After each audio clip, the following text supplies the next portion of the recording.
जी एक बार please check. हाँ जी, मैं Ajay Kumar Raina national skill development corporation से हूँ। जैसा आपको पता है, यहाँ पर रोहतक यूनिवर्सिटी में एक ड्राइव चल रही है। ये ड्राइव अपने भारत सरकार और इजराइल सरकार जो है उनका बीच में एक समझौता हुआ है, जिससे उनको करीब 10,000 वर्कर हिंदुस्तान से चाहिए। तो इसका प्रोसेस में हमने क्या किया है, हमने सारे अपने ट्रेनिंग पार्टनर्स को ऑथराइज़ किया है मोबिलाइज़ करने के लिए। हमने स्टेट्स को लिखा है कि वो सब बच्चों को मोबिलाइज़ करें ताकि इसका वो फ़ायदा उठा सकें रिक्रूटमेंट का। तो हम फैसिलिटेट कर रहे हैं सारी रिक्रूटमेंट यहाँ पर। तो इसी दौरान यहाँ पर जो टेस्ट चल रहे हैं, 2 दिन से यहाँ टेस्ट चल रहे हैं, तो बच्चे काफ़ी करीब 200 बच्चा सेलेक्ट हो गया है यहाँ पर। तो सारा फ्री और फेयर हो रहा है। ये कोई यहाँ पर पैसा चार्ज नहीं किया जा रहा है। अगर कोई पैसा मांग रहा है तो वो गलत मांग रहा है। भारत सरकार की तरफ से कोई पैसा इसमें चार्ज नहीं किया जा रहा है। हरियाणा सरकार कोई पैसा चार्ज नहीं कर रही। सारा फ्री और फेयर हो रहा है यहाँ पर। अच्छा, आप लोगों की तरफ से कोई तैनात किए गए हैं किसी एजेंसी के साथ कॉन्ट्रैक्ट है किस तरह? तो हमारे जो ट्रेनिंग पार्टनर्स हैं वो बच्चे मोबिलाइज़ कर रहे हैं, वो भी फ्री ऑफ कॉस्ट मोबिलाइज़ कर रहे हैं। अभी किसी बच्चे से उनको पैसा नहीं लेना है। हमने सबको पेपर में भी ऐड निकाल रखे हैं। हमने किसी को ऑथराइज़ नहीं किया है पैसा चार्ज करने के लिए। ऐसा कोई मामला भी आया है अभी तक? मामला बहुत सारे आए होंगे, तो अभी हमारी संज्ञान में अभी मामला ऐसा कोई है नहीं। तो लेकिन हमने किसी को ऑथराइज़ नहीं किया। हमारे ट्रेनिंग पार्टनर बच्चे मोबिलाइज़ कर रहे हैं। ऐसा नहीं है कि बच्चे जो हैं ट्रेनिंग पार्टनर मोबिलाइज़ नहीं कर रहे हैं। मोबिलाइज़ कर रहे हैं ट्रेनिंग पार्टनर बच्चे, लेकिन चार्ज नहीं कर सकते उनको। अच्छा, जो ये निकली है जो भी ये वैकेंसी है, ये क्या सिर्फ हरियाणा के लिए है या इसमें जैसे ये देखा राजस्थान से? ये पूरे देश के लिए है। ये पूरे देश के लिए, सारे देश से बच्चे जा सकते हैं इसमें।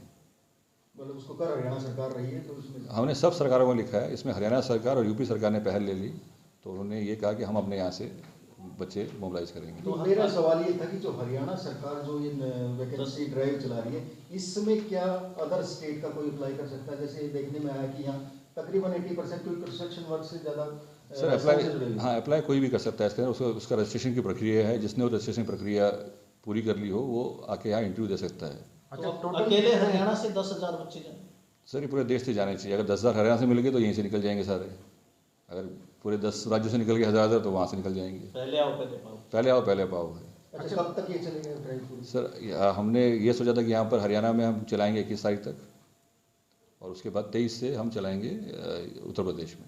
अच्छा, क्या प्रोसीजर है वहाँ भेजने का इजराइल में? सर पहले बच्चे को एक रजिस्ट्रेशन करानी पड़ती है। एक उसका पूरा डाटा हमारे पास आता है। वो डाटा फिर जाके हम वापस इजराइल में भेजते हैं। पीवा एक उनकी एजेंसी है, वो पूरा उस डाटा को वेरीफाई करती है, वो वापस भेजती है। उसके बाद उन्हीं बच्चों का इंटरव्यू होता है, उन्हीं बच्चों का ट्रेड टेस्ट होता है यहाँ पर।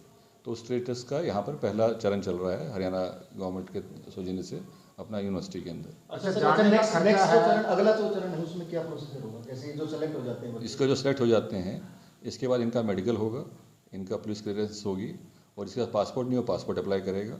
ये सारा 30 दिन में कंप्लीट करना है इनको। 30 दिन के अंदर इनको इजराइल फ्लाई करना है। पासपोर्ट खुद ही बनवाना है? पासपोर्ट खुद अप्लाई करना पड़ेगा। तो हमारी सरकार से बात हो रही है कि भाई थोड़ा उसमें थोड़ा जल्दी कर दें वो लोग। तो लेकिन अप्लाई तो बच्चे खुद करना पड़ेगा पासपोर्ट। यहाँ पे क्या फैसिलिटीज इजराइल सरकार की तरफ से दी सर जाएगी?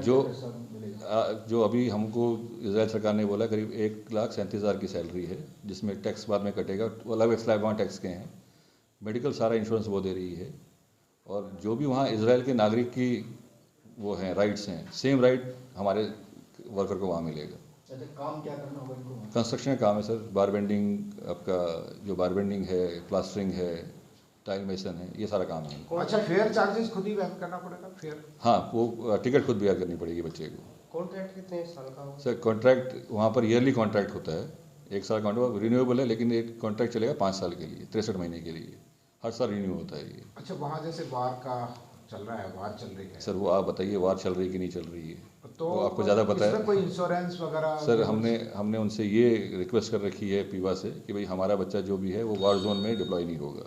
वो उसको कंसिडर कर रहे हैं। जो इस प्रक्रिया के तहत जाएगा वो वहाँ डिप्लॉय नहीं होगा। ये हमारी बातचीत चल रही है उनसे। अच्छा सर, हरियाणा में केवल 21 जनवरी तक ही चलेगी? हाँ, हरियाणा में सिर्फ 21 जनवरी तक चलेगी। इसके बाद वो ये बोल रहे हैं कि अगर यहाँ पर बच्चे मिल गए उनको ज़्यादा तो इसके बाद भी कर सकते हैं। जैसे 10,000 की वैकेंसी है रोजाना, तो 400-500 से ज़्यादा का तो वो कर भी नहीं।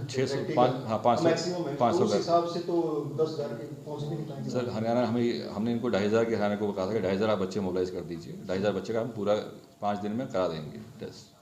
अच्छा, वहाँ क्या एकोमोडेशन वगैरह इजराइल? वो इजराइल जो कंपनी होगी जो नौकरी देगी वो उनको एकोमोडेशन देगी सारी। खाना खुद बनाना पड़ेगा बच्चे को अपना।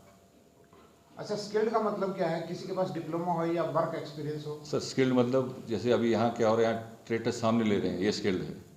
ये सामने अगर काम करेगा, सामने पास हो जाएगा तो ये स्किल्ड वर्कर है। कोई तो मतलब 10वीं निर्धारित की गई उसके लिए, 10वीं तो निर्धारित की गई, 10th पहले 10वीं थी तो वो भी हमने उनसे बात करके वो 10वीं भी हटवा दी हमने। तो अब कोई भी बच्चा जो चाहे वो 8वीं पास हो, 5वीं पास हो, वो भी आके यहाँ पर, लेकिन उसका कौशल होना चाहिए उसके पास, स्किल्ड होगा तभी जा पाएगा वो।